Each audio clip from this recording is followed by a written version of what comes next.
बहुत टाइम तक ये सेक्स से दूर रहने के बाद आज वापस से तो मैंने कहा वो अकेले क्यों करी, तो गोदी में लेके उसको साथ में मैंने डांस किया। तो मुझे नहीं पता था कि उसमें दीपिका है, उसमें Shahrukh Khan, they are looking so good. Deepika का वीडियो देखा तो शी वाज लुकिंग, पहले तो जब मैंने कमेंट्स पढ़े तो काफी अच्छे कमेंट्स आ रहे थे, मुझे पता भी नहीं था कि मैं ट्रोल हो रही हूँ। अच्छे कमेंट्स में एक कमेंट आया था वो सस्ती दीपिका वाला, लड़की को कोई ट्रोल कर रहा ना तो वो लड़के नहीं कर रहे, वो लड़कियां ही ट्रोल कर रही। जितनी बातें होनी थी वो हो चुकी है। अंदर से मैं इतनी वीक हो गई थी, वो भी काफी समझदार हो गई है और बहुत छोटी उम्र में ही फील नहीं होने दिया कि लाइफ में मतलब उसकी मॉम सैड है, मैंने उसको कभी ऐसा महसूस नहीं होने दिया। कि मैं चाहती हूँ कि उसका राजीव के साथ भी बॉन्ड बहुत अच्छा रहे। उसका दीदी बहुत स्ट्रांग है, उन्हें देखकर ही मैंने सीखा है कि अब बहुत क्यूट लगे। मुझे मौका तो मिल रहा था पर अभी हम्म। जियाना छोटी है। Hi, this is Charu Aslopa and you are watching first India filmy. So hello Charu जी, आपका स्वागत है हमारे चैनल पर। और कैसा लग रहा है आपको फाइनली इतने दिनों के बाद आप जो है टीवी पर कमबैक करने जा रही हैं? Hi, thank you so much. Firstly मैं ये बताऊंगी कि मुझे बहुत ही अच्छा लग रहा है बिकॉज बहुत टाइम से मैं अपने पर्सनल चीजों में थी। यू नो मेरी बच्ची, जैसे कि आप जानती हैं, बहुत छोटी है तो उसको गई थी। और अब मुझे लगता है कि थोड़े टाइम के लिए वो मेरे मेरे बिना भी रह सकती है। जब मेरे को ये लगने लग गया तो मुझे लगा कि मुझे अपने काम पे भी थोड़ा फोकस करना चाहिए। और या सो बहुत टाइम तक ये सेट्स से दूर रहने के बाद आज वापस से सेट पर रहना काफी अच्छा लग रहा है। It's a good feeling. बिल्कुल। और चारू जी, आप बहुत ही खूबसूरत नजर आ रही हैं। लाल साड़ी आपने पहना हुआ है, आप पे जच रहा है। और आप शूट से ही आ रही है, तो कुछ बताइए अपने जो अपकमिंग प्रोजेक्ट है आपका, क्योंकि लोग बेसब्री से इंतजार कर रहे हैं कि आखिर क्या है वो प्रोजेक्ट। और कुछ अपने फैंस को कुछ इसके बारे में जानकारी दीजिए। तो ये एक वेब शो है और शो का नाम है एक था जौहरी। हम्म। सो इसके ये एक इंसान की कहानी, एक कपल की कहानी मैं बोलूंगी है, जो कि साथ में पढ़ाई की, उन्होंने साथ में मिले, ग्रो किया साथ में। जो लड़का है वो बहुत बड़ा जूलर बनता है और वो किस तरह उसकी वाइफ उसे हर चीज पे सपोर्ट करती है, हेल्प करती है और दोनों साथ में ग्रो करते हैं। काफी सारे ऑब्स्टेकल्स उनकी लाइफ में आते हैं, काफी सारे प्रॉब्लम्स आते हैं उनकी लाइफ में, दोनों मिलकर उसे कैसे फेस करते हैं। ये एक जर्नी है जहाँ 20 साल से हमने शुरू की है। 20 साल के बाद वो धीरे धीरे बड़े होते हैं और बच्चे होते हैं, शादी होती है, बच्चे होते हैं, फिर एज करते हैं, तो पूरी एक जर्नी दिखाई गई है। बिल्कुल फैमिली लाइफ का आप बात कर रहे हो, बच्चों का भी जिक्र कर रहे हो। आपके साथ आपकी जो बेबी है जियाना, उसके साथ आपके कितने सारे वीडियोस होते हैं, बहुत ही क्यूट क्यूट वीडियोस। हाल ही में आपने एक वीडियो डाला उनके साथ और वो वायरल हो गया एकदम से ही। जो बेशरम रंग सॉन्ग में आपने उन्हें अपने गोदी में लेकर उन्हें खिला रही हो, उनके साथ डांस कर रही है। तो उस वीडियो के बारे में मैं जिक्र करना चाहूंगी कि कैसा रहता है जब जियाना को आप अपने साथ लेते हो, या स्क्रीन पर जब वो आती है अपने आप को देखती है, तो कैसा रहता है बच्चे के साथ? साथ एक्चुअली क्या है ना, वो हर वक्त मेरे साथ ही रहता है। इफ आई एम शूटिंग तो वो अलग केस है, लेकिन अगर मैं शूट नहीं कर रही हूँ तो वो हर वक्त मेरे पास ही रहती है, मेरे साथ रहती है। तो हम्म। अगर मैं नीचे बिल्डिंग के नीचे जाकर एक रील शूट कर रही हूँ तो मैं सोचती हूँ कि यू you नो वो क्यों घर पे है, उसको भी साथ में लेके जाती हूँ नीचे। हाँ। तो फिर नीचे साथ में लेके गई तो मैं थोड़ी देर डांस करती हूँ, कॉर्नर में खड़े खड़े वो भी खड़े होकर डांस कर रही थी, तो मैंने कहा वो अकेले क्यों कर रही थी, तो गोदी में लेके उसको साथ में मैंने डांस किया। तो इट्स वेरी ऐसे कुछ सोचा नहीं होता है कि इस वीडियो मैं जियाना के साथ बनाऊंगी या ये व्लॉग मैं जियाना के साथ करूंगी, लेकिन she is always there with me, तो वो आ जाती है हर जगह पर। बिल्कुल। तो एंड आई हम लव। जब जी जी, हाँ। तो जब भी हम देखते हैं कि हम जब भी कोई वीडियो शूट करते हैं उसके पीछे का, क्योंकि बेशरम रंग जो सॉन्ग है इतना हिट है, हमने कई कई सारी एक्ट्रेसेस जो है इस पे वीडियो बना रही है। हिना खान ने बनाया वीडियो, उसके बाद और भी आपने भी बनाया। तो लेकिन जैसे ये वीडियो बनाया, लोग इस गाने को लेकर जो है आपको ट्रोल करने लगे। कई लोग ने जो है आपको सस्ती दीपिका उस कमेंट सेक्शन में गए, हालांकि आपके जो फैंस है उन्होंने भी पलटवार किया, उन्होंने भी उनकी बोलती बंद की। तो आप इस चीज को कैसे देखते हो कि इस तरह से सिर्फ एक गाने को लेकर, या फिर इस पर आपका क्या एक टेक है? मैंने एक गाना सुना और उस टाइम मैंने वीडियो भी नहीं देखा था वो गाने का। वो मैंने गाना सुना, मैंने कहा अरे वाह, बड़ा पेपी सॉन्ग है, बड़ा कैची है ये तो। और एक हम्म। बार गाना मेरी जबान पर आ गया, मैंने वीडियो देखा ही नहीं था, मुझे नहीं पता था कि उसमें दीपिका है, उसमें Shahrukh Khan, they are looking so good. मतलब वो वीडियो तो मैंने बहुत बाद में देखा। सो जब मैंने वो गाना सुना आई वाज लाइक इस पे तो कुछ बनाना चाहिए। फिर जब मैंने धीरे धीरे मुझे पता चला कि अरे पीपल आर मेकिंग रील्स, मतलब दिस सॉन्ग इज ट्रेंडिंग और इतना फेमस है ये गाना। Because I am not watching TV at all these days, मतलब मुझे टाइम ही नहीं है टीवी देखने का। सो ये चलते चलते मैंने एफएम पे गाना सुना एंड आई वाज लाइक अरे वाह सच अ नाइस सॉन्ग। सो मैंने फिर वो इंस्टा पे हम लोगों को आता रहता है, तो मैंने गाना ढूंढा तो मैंने देखा कि अरे बाप रे इतने सारे रील्स है, ये तो ऑलरेडी ट्रेंडिंग में चल रहा है। So I just made one reel because everyone was making it and I loved the song. I literally loved the song. मैंने इसलिए नहीं बनाया था because everyone is making this मतलब ऐसा reel बना रहे हैं इस गाने पसंद आया because that song हाँ पेपी था, तो मैंने उस पे रील बनाया and I wanted to do something nice because Deepika का वीडियो देखा तो she was looking मतलब awesome। तो मुझे लगा कि यार थोड़ा कुछ इस तरह से कुछ बनाते हैं। एंड देन आई गो, पहले तो जब मैंने कमेंट्स पढ़े तो काफी अच्छे कमेंट्स आ रहे, तो मुझे पता भी नहीं था कि मैं ट्रोल हो रही हूँ। तो वन डे मैंने ऐसे देखा तो मुझे गूगल पे मेरी न्यूज दिखाई दी दैट आई गॉट ट्रोल्ड। मैंने कहा रियली, बट इतने अच्छे कमेंट्स में एक कमेंट आया था वो सस्ती दीपिका वाला। तो अगर वो कमेंट ट्रोल करना होता है तो सारे न्यूज चैनल ने वो डाल दिया कि she got brutally trolled, but मुझे तो एक ही कमेंट दिखाई दिया था, मुझे बाकी तो सब अच्छे कमेंट्स दिख रहे थे, you did well and efforts दिख रहे हैं, आपकी मेहनत रंग ला रही है, something like that, because I am working out so much तो पीपल नोज, तो पीपल वर अप्रिशिएटिंग ऑल्सो। तो पता नहीं हम नेगेटिव चीज को इतना क्यों हाइप देते हैं। जी जी। और एक और चीज हमने देखी कि न सिर्फ इसी को लेकर कोई भी वीडियो रहता है, कोई भी महिला बनाती है तो उसे जस्ट बिकॉज बॉडी का जो वेरिएशन आ जाता है, थोड़ा ट्रांसफॉर्मेशन हो जाता है, लोग उन्हें बॉडी शेम करने लगते हैं। और कुछ ऐसा ही, क्योंकि आप महिला है तो आप बखूबी जानती है कि जो ये मेंटली किस तरह से जो है इंसान के जो दिमाग पर असर करता है, तो आपको भी उसे भी लेकर आपको ट्रोल किया गया। ये ना हमारी एक मेंटालिटी हो गई है, स्पेशली विमेन ही।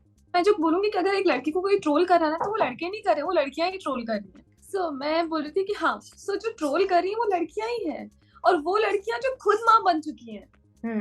तो कोई बोल रहा है कि तुम्हें अब अपने कपड़े संभाल के पहनने चाहिए क्योंकि तुम माँ बन गई हो, तो ये कौन सी बुक में लिखा है कि माँ बनने के बाद आपको किस तरह के कपड़े पहने और बनने से पहले आपको किस तरह के कपड़े पहने? ये अगर एक बुक है तो प्लीज मुझे लाके दो, मैं पढ़ लेती हूँ कि कौन सी एज में मुझे किस तरह के कपड़े पहनने हैं। बिल्कुल और इसी गाने पे जो है एक भगवा बिकनी, जो एक कभी टर्म भी हमने कभी सुना नहीं होगा कि कोई ऐसा भी कोई टर्म यूज कर सकता है, बट भगवा बिकनी जो दीपिका पादुकोण ने जब वो गाने में पहना हुआ है उसे लेकर भी उन्हें, हालांकि कई सारे उन्होंने बिकनी पहने हुए, लेकिन उस पर्टिकुलर कलर को लेकर जो है कंट्रोवर्सी बढ़ते जा रही। तो इस चीज पर आपका क्या टेक है, बिकॉज आपने वीडियो देखा उसे? जी नहीं। अब बेशरम रंग सॉन्ग में जो दीपिका पादुकोण का जो लुक है उसमें उन्होंने गाने में जो है ऑरेंज रंग का जो बिकनी पहना हुआ है, उसे भगवा बिकनी करके लोग जो है काफी ज्यादा उस पर कंट्रोवर्सी क्रिएट कर रहे हैं। इनफैक्ट पठान को जो है बॉयकॉट करने की जो मांग भी उठने लगी है, और लोग कह रहे हैं कि हिंदू जो सेंटिमेंट्स है उसे हर्ट करने के लिए ये पर्पसली किया जा रहा है। तो इस पर आपका क्या टेक है, बिकॉज आपने वीडियो देखा, तो वीडियो देखने के बाद आपका फर्स्ट इंप्रेशन क्या था? ये जो कंट्रोवर्सी, मैं तरह की इंसान नहीं हूँ, मैं जो देख रही हूँ ना, मैं किसी भी चीज में अगर एक ग्लास भरा हुआ है तो उसको मैं ये नहीं देखूंगी कि आधा ग्लास खाली है, मैं आधा ग्लास भरा हुआ ही देखूंगी। तो मुझे नेगेटिव चीजें दिखाई नहीं देती हैं। बिल्कुल हाँ, सो मैं हर चीज में अच्छा क्या है, अप्रिशिएट क्या किया जा सकता है, बस उतना ही देखती हूँ, उसके अलावा मुझे कुछ दिखाई नहीं। पॉजिटिव चीजें। चारू जी, आप अपने रिलेशनशिप को लेकर भी काफी ज्यादा इन दिनों, तो हम पिछला 2-3 महीने देख ले तो कंटिन्यूसली हर जगह चारू सुपर जी जो है हर जगह हेडलाइन में बनी हुई हैं आपके रिलेशनशिप को लेकर, स्पेसिफिकली राजीव सेन के साथ। तो आप इस पर क्या बोलना चाहेंगे, बिकॉज अभी भी जो लोग हैं इस पर बात करते हैं, तो बीच में आया डाइवोर्स की बातें आई सामने, फिर बच्ची को लेकर बातें की गई। हालांकि हमने वीडियो भी देखा जहाँ पे आप बच्चों के साथ जो है मॉम डैड का जो है बॉन्ड देखने को मिल रहा है। तो क्या कहना है इस पर कि जिस तरह से लोग ट्रोल करते हैं और डाइवोर्स की बातें होती हैं, फिर कभी पोस्ट डिलीट किया जाता है, इस पर लोग इशू क्रिएट करते हैं।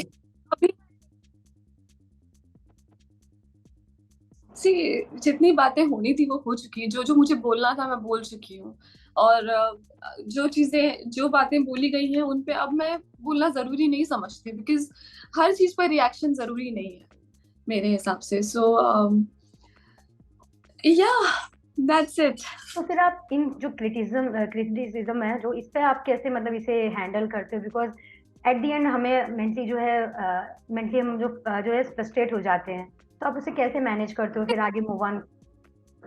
मैंने इससे पहले भी बोला है कि मुझे पहले शायद मेरा टाइम ऐसा था कि मुझे हर चीज बुरी लग रही थी, हर चीज में मैं शायद अंदर से मैं इतनी वीक हो गई थी, इतनी मैं कहूंगी कि परेशान थी, इतना कुछ लाइफ में चल रहा था कि शायद मुझे वो जो लोग नेगेटिविटी दे रहे थे ना, जो बाहर के लोग जो शायद जानते भी नहीं है कि अंदर क्या है, लाइफ में क्या चल रहा है, वो जानते भी नहीं है, चलते फिरते लोग अपना कमेंट। एक कमेंट दे देते थे। तो वो चीजें मुझे बहुत हार्श कमेंट्स होते थे और मुझे बहुत हर्ट कर रहे थे। नाउ आई हैव रियलाइज्ड कि ये जो लोग नेगेटिव कमेंट्स देते हैं उनका कोई वो है ही नहीं, वो फेसलेस लोग हैं, उनका कोई फेस नहीं है। जो मेरे को नेगेटिव कमेंट्स दे रहे हैं उनकी आप प्रोफाइल जाके देखोगे ना, तो उनकी प्रोफाइल में एक भी पिक्चर नहीं है।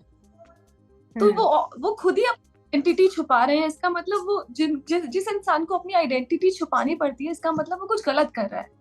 उन्हें पता है कि शायद वो गलत कर रहे हैं, but they like to do it और that's the way they are. वो उनकी इंडिविजुअलिटी है। वो हम बोलते हैं ना, जैसी यथा दृष्टि तथा सृष्टि। जी तो जी। जैसी दृष्टि वैसी ही दिखाई देती है। तो अगर किसी को नेगेटिव चीजें दिख रही तो शायद वो ऐसे ही देखते हैं, शायद वो वैसे ही हैं लोग। उनका नजरिया ही वैसा है। क्या अच्छा, आप इतने सालों से इंडस्ट्री में आपने काम किया है, बड़े बड़े सीरियल्स में आप नजर आ चुकी हैं, लेकिन फिर उसके बाद फैमिली लाइफ स्टार्ट हुआ और फिर आपने जो ब्रेक लिया उसके बाद वापस से रिज्यूम करना, तो कैसा लग रहा है ये एक्सपीरियंस? बिकॉज फैमिली लाइफ को हैंडल करना, वो पीरियड कैसा था वो आपका, और उसके बाद आप बताइए। हर फेज का एक अलग ही मजा होता है, एक अलग ही एक्सपीरियंस होता है। तो मैंने हर फेज को अपने एंजॉय किया है। अब मैं जो ये फेज है, ये मेरे लिए बिल्कुल डिफरेंट फेज है जो मैं जिसमें मैं अभी हूँ। जियाना को मैं घर पे जब छोड़कर आती हूँ, जब सुबह मैं जियाना जो है बहुत लेट उठती है, आराम से 9-10 बजे के आसपास। लेकिन आज जब मैं शूट पर आ रही थी तो वो 5 बजे ही उठ गई थी। हाँ। सो मुझे मुझे उठना था, मैंने अलार्म लगा रखा था, लेकिन वो 5 बजे ही उठ गई थी। तो मैंने 5 से 6 उसके साथ खेली हूँ, उसके बाद मैं अपना रेडी हुई हूँ।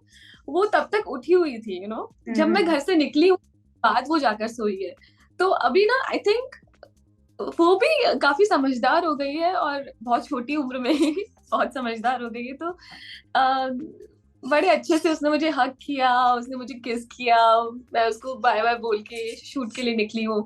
फिर मैं कैमरा में देख रही थी, जब मैं चली गई आराम से थोड़ी देर वो खेली, उसके बाद जाके वो सो गई। सो आई थिंक सब चीजें अभी जगह पर आ रही है। I am liking it. Jiana की हम बात करें, कई बार ऐसा होता है कि स्पेशली मदर, क्योंकि बच्चों से उनका इतना प्यार होता है, अपना दिल लुटा देती है उन पर। लेकिन जब हम ऐसे फेज से गुजरते हैं जो बहुत खराब दौर होता है हमारे लिए, तो हम चाहते हैं कि इसके आज जो है हमारे बच्चों पर ना आए। तो आपने उस दौर में कैसे अपनी बच्ची को इन सब चीजों से, नेगेटिविटी से दूर रखा? कैसे आप उससे कोप अप करती थी? बिल्कुल। मैंने जियाना को कभी भी अपने हिसाब से, मैंने उसको कभी फील नहीं होने दिया कि लाइफ में मतलब उसकी मॉम सैड है। मैंने उसको कभी ऐसा महसूस नहीं होने दिया, और मैं आगे भी कभी नहीं चाहूंगी कि वो उसको ऐसा लगे कि मेरी मम्मी खुश नहीं है, या मेरे यू नो मैं मतलब कहीं ऐसा भी ना हो कि मैं हर चीज को बैलेंस करना चाहती हूँ उसके लिए, कि चाहे उसके पेरेंट्स अलग रह रहे हैं, अलग हैं, लेकिन फिर भी कहीं उसको कुछ अटपटा ना लगे इस चीज को। वो बहुत अच्छे से यू नो इन सब चीजों के साथ कोप अप करे। इसके लिए मैं चाहती हूँ कि उसका राजीव के साथ भी बॉन्ड बहुत अच्छा रहे। उसको कहीं पर भी ऐसे कोई कमी ना खले। यू नो उसकी वो भी एक फैमिली है, उसके ग्रैंड पेरेंट्स हैं, उसकी बुआ है, उसके सिस्टर्स हैं, एक साइड में उसके मेरे नाना नानी है। सब मैं चाहती हूँ सबका प्यार मिले, वो सबके साथ। उसको कभी भी ऐसा ना लगे कि उसकी कोई चीज उससे छूट गई है। यू नो तो तो मैं अपनी तरफ से पूरी कोशिश करूंगी कि आगे भी ये चीजें मेंटेन कर सकूं। ये मॉम डैड का रिलेशन कैसा है जियाना का? मतलब वो जब भी रहती है, जो एक फैमिली टाइम होता है तब। कॉर्डियल। पापा के साथ उनका कैसा रिलेशन है, या फिर जो भी? और अच्छा, पापा के साथ बहुत अच्छा रिलेशन है। um, बिल्कुल नॉर्मल। या अभी ओके। हम रिसेंटली प्लेड सो मच, दे एंजॉयड। अच्छा चारू जी, मैं आपसे ये भी पूछना चाहूँगी क्योंकि आप एक खुद महिला हैं, अगर हम बात करें सुष्मिता सेन की तो वो भी बीच में काफ़ी ज़्यादा ट्रोल हुई थी। आपका उनके साथ कैसा बॉन्ड है? क्योंकि आप बखूबी समझ सकती हैं कि जब किसी को ट्रोल किया जाता है तो वो मेंटली कैसा फ़ील करता है। तो आपका कैसा उनके साथ बॉन्ड है और जब इस तरह से आए थे तो उस पर आपका क्या टेक था? का दीदी बहुत स्ट्रांग है, इनफैक्ट उनसे मुझे सीखने को मिलता है, उनसे शायद स्ट्रेंथ मैंने उनसे ही ली है, उनसे ही उन्हें देखकर ही मैंने सीखा है कि अपनी चीजों को लेके, अपने डिसीजंस को लेके, अपने मैं कैसे बताऊं आपको, एक अड़ी गोना।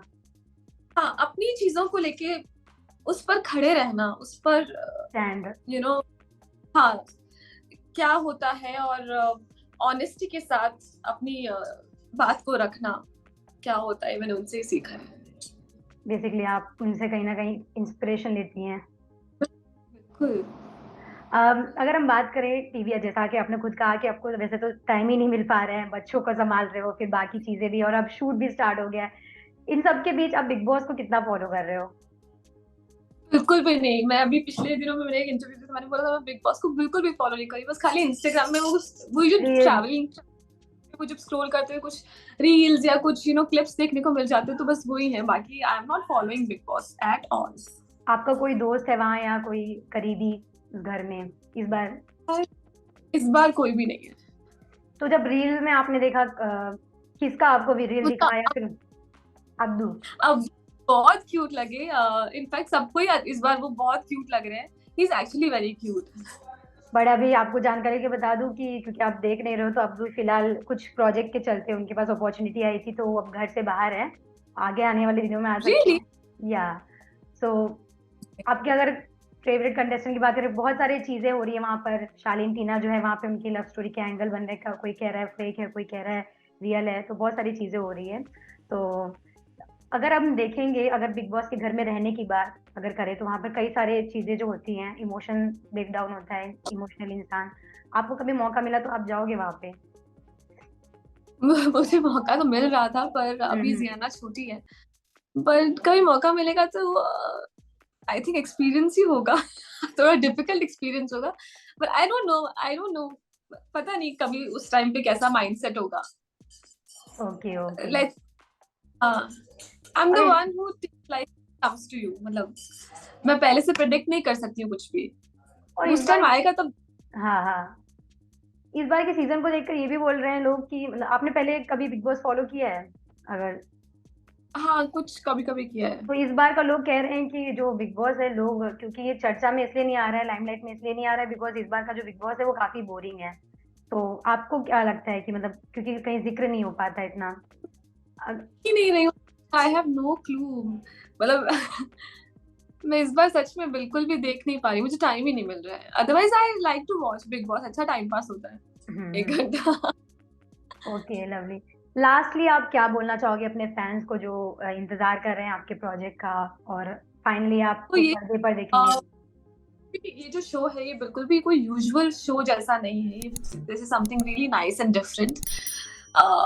आप बोलोगे कि तो हर कोई अपने शो के लिए ऐसा ही बोलता है, लेकिन ट्रस्ट मी गाइस, आप जैसे यूजुअल लव स्टोरी सोच रहे हो या आप कोई फैमिली ड्रामा सोच रहे हो, वैसा नहीं है, this is something really nice, और कुछ सरप्राइजिंग एलिमेंट्स भी है इसमें, बहुत कुछ ऐसी चीजें हैं जो आपने कभी सोचा भी नहीं होगा कि ऐसा कुछ हो सकता है, तो काफी कुछ है, please go and watch the show. Nice. तो बहुत बहुत शुक्रिया चारू जी आपका हमारे साथ जुड़े रहने के लिए और फर्स्ट इंडिया फिल्मी के साथ बात करने के लिए आपका बहुत बहुत धन्यवाद। आपने कई सारी चीज़ों के बारे में खुलासा किया एंड मुझे उम्मीद है कि जो लोग हैं आपके फैंस स्पेशली जो इंतजार कर रहे हैं आपके प्रोजेक्ट का और कई चीज़ों के जो सवाल के जवाब चाह रहे थे, आपने बखूबी सभी चीज़ों के जवाब दिए हैं। So thank you so much आपका।